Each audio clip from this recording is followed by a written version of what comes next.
एक जिम में आखिर आपको क्या चाहिए बता दो ना। सेंट्रलाइज्ड एसी है, इक्विपमेंट्स इतने ज़्यादा एडवांस्ड है, इतना स्पेशियस जिम और एम्बियंस तो इतना लाजवाब है। नमस्कार दर्शकों, मैं नीरज अरवानी हरदन अग्निपथ के नए सत्र में आप सभी दर्शकों का हार्दिक स्वागत करता हूं। चलिए रुक करते हैं खबर की ओर। दर्शकों, इन दिनों उल्लासनगर 2 के बालकंजी बाड़ी ट्रस्ट का मामला काफी गरमाया हुआ है। हम आपको बता दें, उल्लासनगर के समाज सेवक आनंद शिंदे ने बालकंजी बाड़ी ट्रस्ट को लेकर काफी सारे सवाल खड़े कर दिए हैं। आज इसी विषय पर उल्लासनगर के प्रांत कार्यालय में प्रांत अधिकारी के पास इस मामला आनंद शिंदे लेके पहुंचा। क्या कहना है इस पूरे मामले पर आनंद शिंदे का, आइए आपको सुनाते हैं। लेकिन अब इसी विषय को लेकर एक और जानकारी हम आपको बता रहे हैं। भारतीय जनता पार्टी के जिला अध्यक्ष प्रदीप रामचंदानी ने भी बालकंजी बाड़ी के ट्रस्ट को लेकर प्रांत कार्यालय में एक पत्र दिया है। प्रदीप रामचंदानी का कहना है कि इतने सालों में अगर बालकंजी बाड़ी ट्रस्ट कुछ नहीं कर पाई है तो वे गवर्नमेंट को यानी सरकार को ये जो जमीन है, ये जो भूखंड है, वो वापस कर दे। भारतीय जनता पार्टी नए सिरे से इस भूखंड में सरकार से निधि लाएगी। क्या कहना है इस विषय पर प्रदीप रामचंदानी का, चलिए आपको वो भी सुनाते हैं। इस वक्त हम लोग हैं उल्लासनगर के प्रांत कार्यालय के बाहर, जहां पर आनंद शिंदे की प्रांत कार्यालय में सुनवाई रखी गई थी बालकंजी बाड़ी ट्रस्ट के विषय को लेकर। चलिए सीधा आनंद शिंदे से मुलाकात लेते हैं। क्या है ये पूरा विषय, क्या है ये पूरा माजरा, आइए सीधे जानते हैं आनंद शिंदे के साथ में। पहले तो आनंद जी, आपका हरदन अग्निपथ में हार्दिक स्वागत है। आनंद जी, अभी हम लोगों ने देखा आप प्रांत कार्यालय के बाहर से निकल रहे थे। आज आपने जैसे कि बताया कि आपकी सुनवाई रखी गई थी, किस विषय पे ये सुनवाई थी और ये आखिर पूरा माजरा है क्या? आज प्रांत अधिकारी साहब के सामने बालकंजी बाड़ी के विरोध में मेरा तकरार था कि उनको महाराष्ट्र शासन ने 99 साल के लिए भाड़े पट्टे पे दिया हुआ था, लेकिन पिछले 55 सालों से वहाँ पे कोई भी डेवलपमेंट या कुछ भी हुआ नहीं है। सबसे बड़ी बात, आश्चर्य की बात यह है कि उन्होंने महानगर पालिका का या अन्य रॉयल्टी वगैरह ये सब कोई भी ड्यूज भरे नहीं है अभी तक। भरे हैं वो भी 5000 6000 फुट के जगह है, 5 लाख स्क्वायर फुट का, करोड़ों का घोटाला है। हम लोग ने वहाँ पे माहिती आधार के माध्यम से महानगर पालिका से माहिती निकाला और लैंड का सर्वे ऑफिस से हम लोग ने माहिती निकाले। वहाँ पे हमें मालूम पड़ा टीएलआर रिपोर्ट में 50,000 वॉल उनके कब्जे में है। 50,000 वॉल कम से कम 4.5-5 लाख के लगभग स्क्वायर फीट है। वहाँ पे 30 से 40,000 फुट वहाँ पे बांधकाम हुआ है, आरसीसी हुआ है, ओल्ड स्ट्रक्चर्स है, वहाँ पे नया टर्फ है और ऊपर नशा मुक्ति केंद्र अभी इलीगली वहाँ पे खोला गया है, टर्फ इलीगली है। 50 सालों में ये लोगों ने अनुदानित स्कूल नहीं बनाए वहाँ पे, यहाँ पे प्राइवेटाइज करके लोगों से, बच्चों से पैसा वसूल करते हैं। हमारी मांगनी ये है कि शासन ने जब भी ये लोगों को 10 एकड़ जगह दिया हुआ है, अगर उसका उपयोग नहीं हुआ है, शासन ने अपने ताबे में लेके महानगर पालिका या महाराष्ट्र शासन ने अपना कोई इंस्टीट्यूट, मेडिकल कॉलेज या अन्य कुछ खोलकर लोग उपयोगी काम करना चाहिए। हमारी वही मांगनी है। और आनंद भाई, आपने जया साधवानी के ऊपर आरोप लगाया था कि उनके ऊपर उल्लासनगर में जो टैक्स विभाग है, टैक्स का बकाया है, लेकिन कल जया साधवानी ने नो ड्यूज का सर्टिफिकेट दिखाकर ये सिद्ध कर दिया कि उनके ऊपर बालकंजी बाड़ी के ऊपर जया, हम बात कर रहे हैं जया साधवानी की, जो बालकंजी बाड़ी की ट्रस्ट की उपाध्यक्ष भी है, तो उन्होंने कल नो ड्यूज सर्टिफिकेट दिखाया है जिसमें ये दिख रहा है कि कोई भी जो बकाया है वो उस प्रॉपर्टी के ऊपर नहीं है। तो आप कैसे आरोप लगा रहे हैं कि उनके ऊपर बकाया है? सुनिए ना, अभी हमारा आरोप ही यही है ना कि आप 5 लाख फुट जगह का हाउस टैक्स भरते नहीं है, लैंड का, स्ट्रक्चर का, और आप 7,000 मैनेज करके, कारपोरेशन में कौन मैनेज हुआ है उसके बारे में मुझे नहीं कहना, वो चौकसी का विषय है। मेरा डायरेक्टली आरोप जया साधवानी जी के ऊपर है, जब भी वो उस संस्था में कोई भी पोस्ट पे नहीं है, चैरिटी कमिश्नर का मैं कल भी उन्होंने आनंद जी बोला है कि वे जो बालकन जी बाड़ी की ट्रस्ट की यूनानी मत से उपाध्यक्ष है। अरे भाई अभी तक वो ट्रस्ट के लोग ही नहीं आते। कुछ तो आर.एस. दादलानी जी तो 20-22 साल से सेंट मैरिन में रहते, सेंट मैरिन फॉरेन में, वो कभी कभी आते।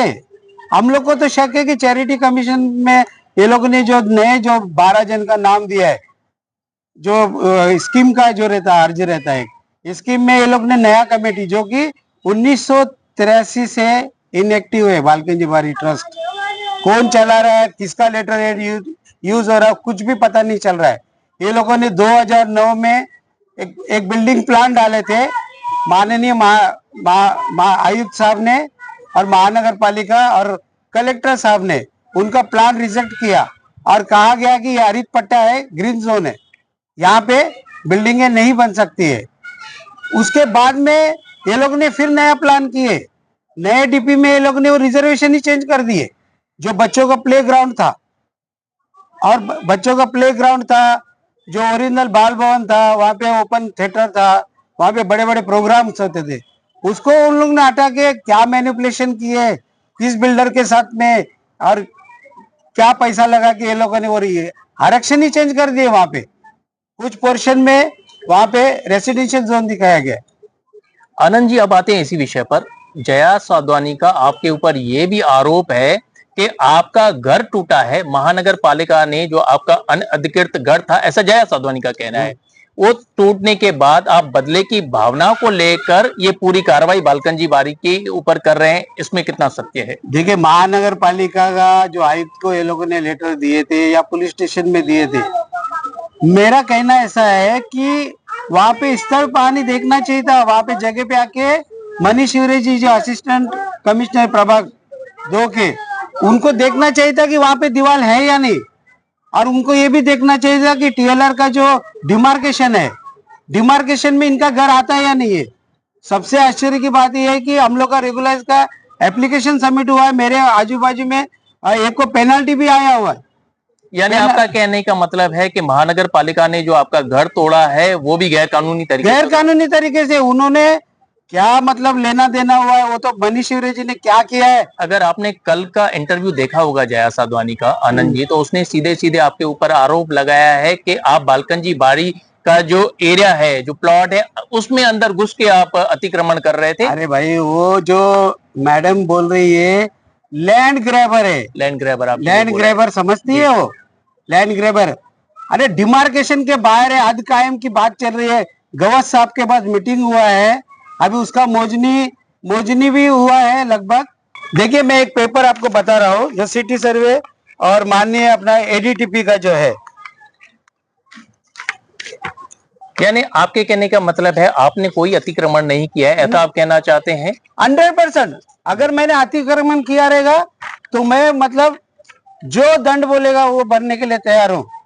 एक और आरोप था जया साधवानी का आपके ऊपर, आपको उन्होंने बोला है निकम्मा है आनंद शिंदे। निकम्मा किसको बोला जाता है मैडम को पता नहीं है, कंप्लेनर मोहन साधवानी है।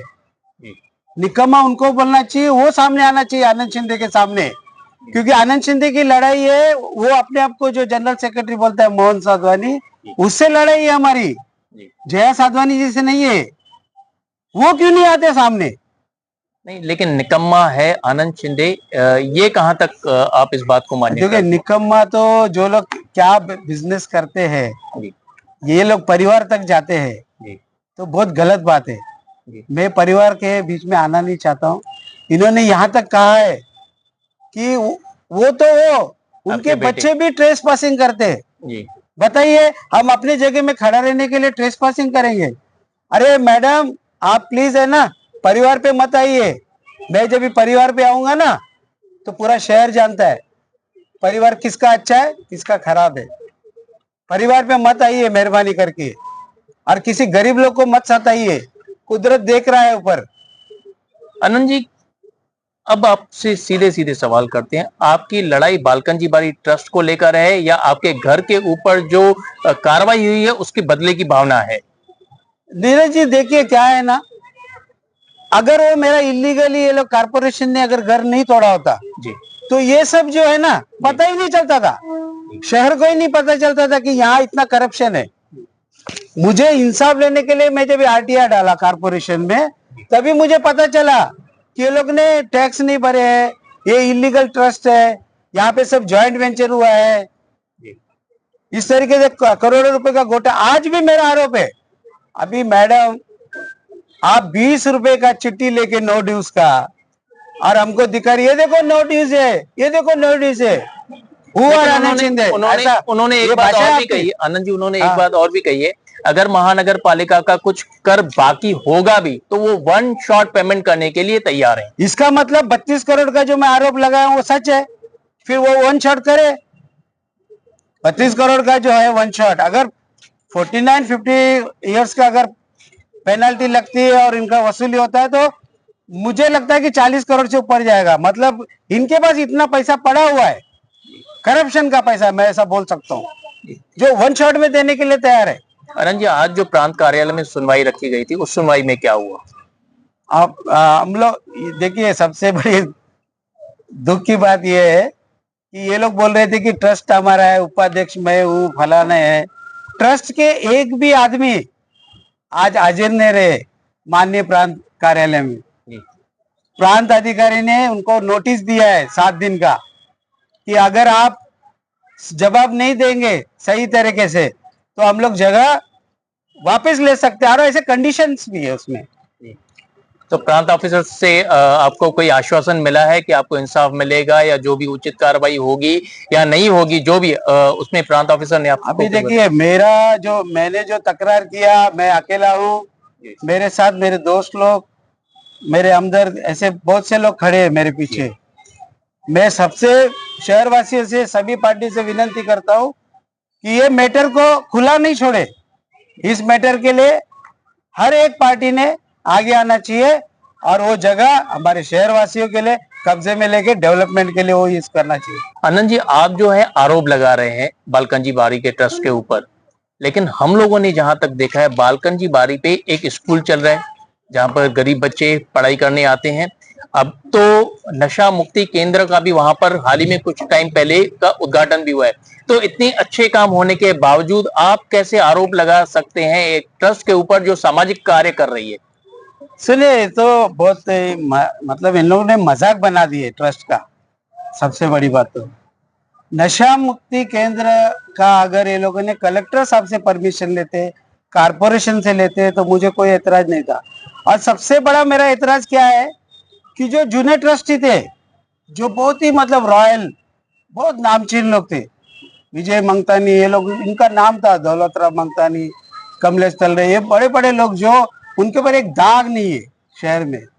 अभी आप बताइए, नशा मुक्ति केंद्र का हैंडलिंग विशाल साधवानी कर रहा है, और स्कूल का जो मैनेजमेंट एकता साधवानी देख रही है। उनका मोहन साधवानी जी पूरा मैनेजमेंट लेटर लिख रहा है, ये देखते हैं, और जया साधवानी जी उपाध्यक्ष करके लोगों को धमका के उनके घरे तोड़ना, दलितों को गाली देना। यहाँ तक भी हमने कंप्लेंट भी किया है, जातिवादी इन्होंने गालियां दी हमको। मंदिर तोड़ने गई थी वो, वहां पे माफी मांगी है, हालांकि इनको माफी मांगने का। और नशा मुक्ति केंद्र के बारे में मैं आपको बहुत ध्यान से सुनिए नीरज जी, मैं क्या बोलना चाहता हूँ जी। जो ट्रस्टी थे जुने, वो लोग रॉयल थे, सब वो समाज के लिए कार्य किए। 10-15 साल बहुत अच्छा चला, अब लोग उनको धन्यवाद करते हैं। लेकिन नशा मुक्ति केंद्र चलाने वाला जो सेक्रेटरी है, उसका खुद का आशाना डांस बार है, डांस बार के मालिक है वो। वहां पे इलीगल एक्टिविटी चलता है, लॉजिंग, बोर्डिंग, ये सब चलते हैं। अभी आप सुनिए, काफी बड़ा आरोप लगा रहे हैं आप आनंद जी उनके ऊपर, है ना। उनको तो डीसीपी का मतलब डीसीपी का पत्र दिया हुआ है वो होटल तोड़ने के लिए, और वो मालिक का नाम ही मोहन रेंदोमल साधवानी लिखा हुआ है। हम थोड़ी आरोप लगा रहे। हमारा कहना ऐसा है कि जो आप नशे के आदि लोगों को बना रहे, डांस बार खोल के बैठे, और इतना अच्छा संस्था जो पब्लिक ट्रस्ट है, हर समाज, हर जाति धर्मों के लिए किया हुआ है, उसको एक डांस बार और ये सब उसका मालिक अगर चलाता है, तो मैसेज पब्लिक में क्या जाएगा? तो बोलेंगे एक तरफ शराब पिएंगे वहां पे, वहाँ पे कुछ दूसरी ड्रग्स के ऐसे एक्टिविटीज करते रहेंगे, कहीं कुछ है, और वही लोग बीमार गिरेंगे, फिर वो नशा छोड़ने के लिए फिर विशाल साधवानी संभालेगा, वहाँ पे मोहन साधवानी संभाल। ये कहाँ का इंसाफ है? ऐसा शहर थोड़ी होता है। आखिर में आपकी मांग है क्या? मेरी मांग है तुरंत मोहन साधवानी, जया साधवानी, उनको उस ट्रस्ट से पहले तो हटाया जाए, और वो जगह जो इनएक्टिव है, सिर्फ 5,000 6,000 जो भी उनका जगह है उतना स्कूल का रखे, और बाकी जगह गवर्नमेंट ने अपने ताबे में लेना चाहिए। हृदय अग्निपथ से बातचीत करने के लिए धन्यवाद। नमस्कार प्रदीप जी, पहले तो हृदय अग्निपथ में आपका हार्दिक स्वागत करते हैं। नमस्कार प्रदीप जी, जैसा कि इन दिनों एक मुद्दा उल्लासनगर में काफी छाया हुआ है, मुद्दा है बालकंजी बारी का, जो समाज सेवक आनंद शिंदे द्वारा उठाया गया है। आज उसी मुद्दे पर प्रांत कार्यालय में सुनवाई थी, जिसमें आपका भी लेटर गया है। एक्चुअली वो पूरा लेटर है क्या, और इसमें भारतीय जनता पार्टी के जिला अध्यक्ष प्रदीप रामचंदानी की भूमिका और भारतीय जनता पार्टी की भूमिका क्या रहेगी? देखिए, भारतीय जनता पार्टी जो है वह उनका ध्येय विकास का होता है। उल्लासनगर में हमारे पास सरकार निधि देने के लिए तैयार है, लेकिन हमारे पास भूमि उपलब्ध नहीं है। एक छोटा शहर है, बहुत ही हाईली डेंसिटी शहर है। तो जब बालकंजी बारी का मैंने ये ट्रस्ट को 1973 में बच्चों के लिए ये दिया गया था कि बच्चों की उत्थान हो, बालकंजी बारी का अर्थ सिंधी में बच्चों की पारी, यानी बच्चों को आगे बढ़ाना, उनको उत्थान करना। 1973 से लेकर 99 साल तक 1 रुपया प्रति वर्ष के हिसाब से उस ट्रस्ट को ये किराए पर दिया हुआ था। शुरुआत के दिनों में जब हम देखते थे, बालकंजी बारी के अच्छे ट्रस्ट की तरफ से काम होते थे, लेकिन पिछले कई 30-40 सालों से यह जो चीज है वो शिथिल पड़ी हुई है, और इस भूमि का कोई ज्यादा उपयोग नहीं हो रहा है। तो हम सोच रहे थे, हमारा ऐसा मानना था कि जितने भी विश्वस्त हैं, जितने भी ट्रस्टी हैं, उन्होंने अपने आप एक कहते हैं कि एक स्पोर्ट्समैन की तरीके की, अगर उनके पास निधि की कमी है या उसको वह नहीं डेवलप कर पाते हैं, तो वह जो लीज है वो कैंसिल करवा दें और अपने ये सरकार को दे दे, ताकि सरकार से हम अपनी भारतीय जनता पार्टी की सत्ता है, भारतीय जनता शिवसेना युति की सत्ता है, तो हम वहां पर अच्छे कोई प्रोजेक्ट ला सकें। हम वहां पे स्टेडियम बना सकते हैं, वहां पे मेडिकल कॉलेज ला सकते हैं, कुछ ना कुछ एक अच्छी चीज हम ला सकते हैं। इसीलिए मैंने इसमें विन किया है कि 52 सालों में ये एक आप देखेंगे जमीन का ही टुकड़ा है, वहां पे उस जो ट्रस्ट ने है उसका डेवलपमेंट नहीं किया। शहर के बीच में हमारे पास जमीन नहीं है। हमारा उद्देश्य किसी को झुकाना नहीं है, किसी ट्रस्ट को, किसी समाज सेवा का कोई वो नहीं। हमारा केवल उद्देश्य यह है कि उन ट्रस्टियों को भी हम यहाँ पे विनती करते हैं कि आप लोग 52 साल से इस ट्रस्ट में काम कर रहे हैं, और यह जो जमीन का इतना भूभाग आपके पास है उसका डेवलपमेंट आप नहीं कर पाए हो, इसीलिए यह जमीन अगर सरकार को वह दे देते हैं या एसडीओ कार्यालय से सरकार जमा हो जाती है, तो इस पर उल्लासनगर की जो 7-8 लाख जनसंख्या है उनके लिए कोई न कोई बहुउद्देशीय यहाँ पर विकास करने की हमारी मंशा है। प्रदीप जी, टोटल जमीन है कितनी, जो ओपन लैंड या कंस्ट्रक्टेड लैंड, आपको कुछ नॉलेज है कि कितनी लैंड वहां पे वैकेंट है और कितनी ऑक्यूपाइड है? देखिए, मेरे हिसाब से जो इनकी एग्रीमेंट है, जो मैंने ट्रस्ट को 1973 में मिली है, वो 50,000 स्क्वायर मीटर यानी 10 एकड़ की वो जगह है। अब उसमें कितना कंस्ट्रक्ट है, ऐसा कोई बहुत ज्यादा कंस्ट्रक्ट वहां पर देखा नहीं गया है, खुली जमीन है, और कंस्ट्रक्ट भी होगा तो भी बहुत पक्का कंस्ट्रक्शन नहीं है। छोटी मोटी स्टेज हम उस जमाने में जाते थे, मेरे को याद है ये 79-80 में वहां पे कई नाटक होते थे, बच्चों के लिए कार्यक्रम होते थे, तो उसी स्थिति में आज भी है। तो मेरे हिसाब से यह हमारा उद्देश्य भारतीय जनता पार्टी का, एसडीओ में हम अगर उसमें इंटरविनर बने हैं भारतीय जनता पार्टी, तो केवल उसके पीछे कारण यही है। और ट्रस्ट का अर्थ ही होता है कि लोगों के वेलफेयर के लिए, अगर वो वेलफेयर नहीं कर पा रहे हैं तो सरकार के पास आज बहुत सारी निधि है, बहुत सारे शहरों को सुंदर किया गया है। देखिए, कहीं ना कहीं तो हम लोगों को, सारे जितने भी समाज सेवी हैं, जो भी हैं, उनको तय करना होगा कि आखिर जिस उल्लासनगर में हम रहते हैं उस उल्लासनगर का विकास करने के लिए एक बड़े स्तर पे सोचना होगा। अगर हम ये सब नहीं सोचेंगे तो समय देखो, जितने समृद्ध लोग हैं वह धीरे धीरे शहर छोड़ के चले जा रहे हैं। और जब तक कोई भी, मेरे हिसाब से कोई विधायक कुछ नहीं कर सकता, कोई मंत्री कुछ नहीं कर सकता, जब तक जनता खुद और जनता के जो नुमाइंदे हैं वह जागरूक नहीं होंगे। और जितनी भी गलत चीजें होती हैं, गलत तरीके से प्लॉट हड़पे जाते हैं। अभी हमारा स्टेडियम बनना था, यहाँ पर एक प्रपोज था, आपको पता है, टेलीफोन एक्सचेंज के सामने वाला बड़ा प्लॉट था। बाद में भी वो भी किसी तरह से हम महापालिका उसको एक्वायर नहीं कर पाई, हम स्टेडियम नहीं बना पाए। हमारे यहाँ पे एक ऐसा कोई ग्राउंड नहीं है जहाँ पे 10-15 हजार लोग आ सके, यहाँ कोई स्टेडियम नहीं है जहाँ बच्चे खेल सके, यहाँ पर कोई कॉलेज नहीं है। हमारी समृद्धि हमारे पास बहुत है, हमारे पास बुद्धि भी बहुत है, लेकिन भूमि नहीं है।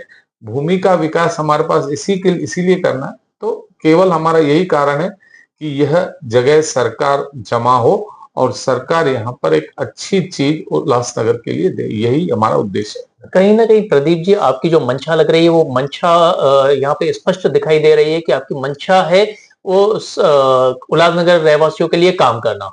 अगर वैकेंट जमीन है, अगर किसी ट्रस्ट के पास है, तो आप चाहते हैं वहां पे कुछ ना कुछ बनना चाहिए। तो क्यों ना कोई ऐसा रास्ता निकाला जाए, ट्रस्ट को कॉन्फिडेंस में लेके, विश्वास में लेके आप उनसे मीटिंग कीजिए और उन्हें जो फंड है वो मुहैया करवा के दीजिए। उनसे वापस ट्रस्ट डिसॉल्व करना या वो किसी को हैंडओवर करें, फिर आप उस पर डेवलपमेंट करें, ऐसा क्यों प्रदीप जी? देखिए, जो ट्रस्ट पे जो भी ट्रस्ट होती है उसने जो निधि है वो खुद जुटानी होती है। सरकार उसके लिए लीज पर, कम लीज पर जगह उपलब्ध कराती है।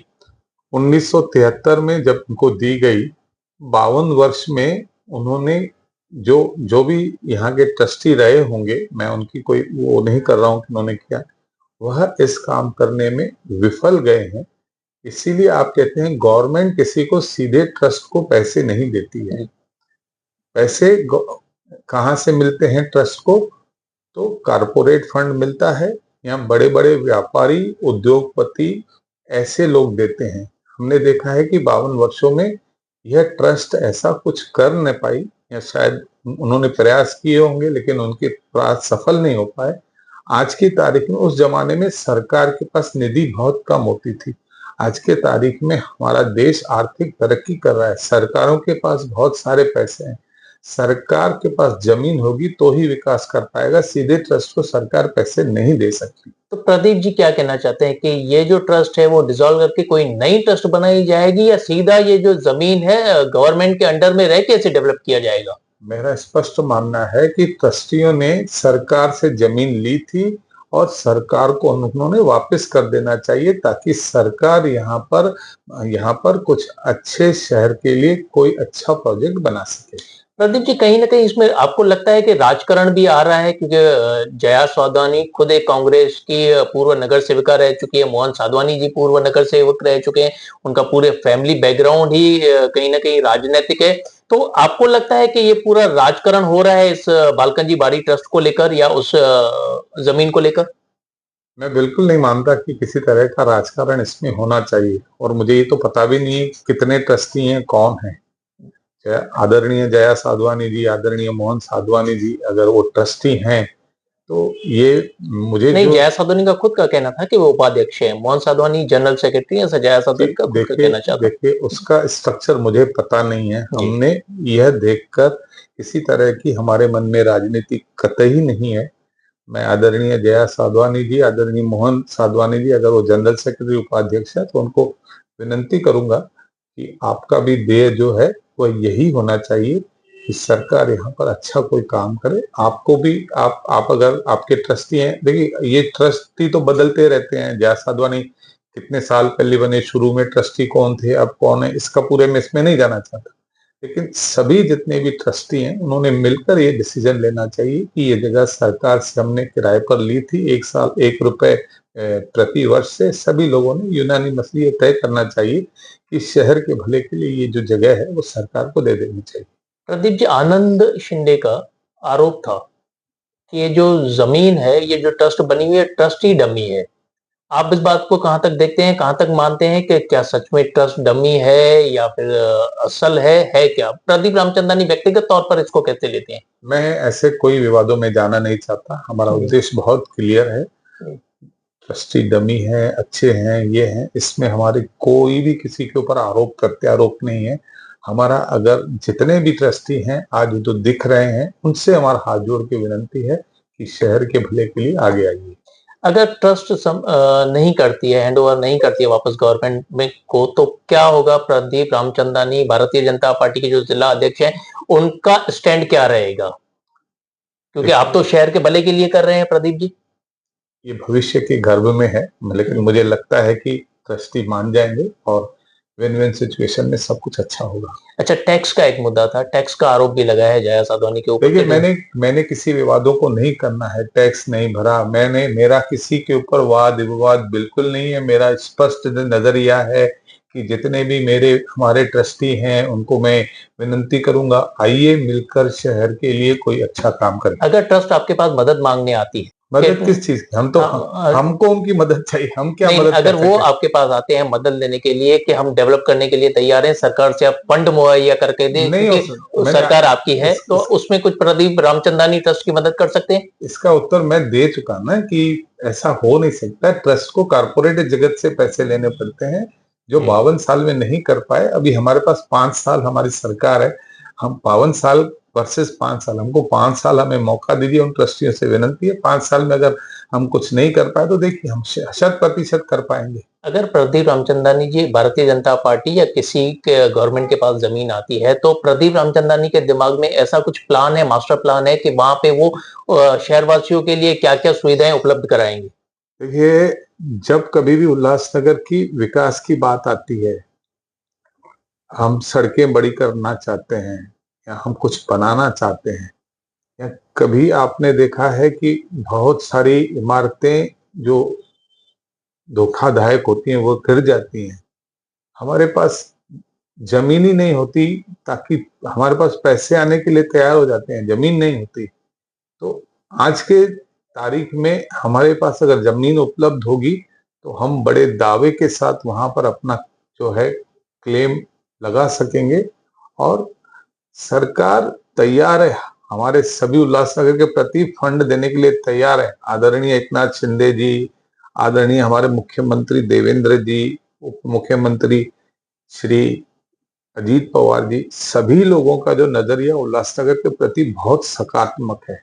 इसीलिए यह समय है अच्छा काम करने का। लोगों ने हमें बहुत अच्छे वोट दिए हैं। उन लोगों ने हमारे ऊपर जिस तरह से विश्वास जताया है, आज हमारी बारी है कि हम उस विश्वास को कहीं ना कहीं अपना बनाए रखें और आगे भी यह आशीर्वाद हमको मिलता रहे। हरदन अग्निवत से बातचीत करने के लिए धन्यवाद प्रदीप।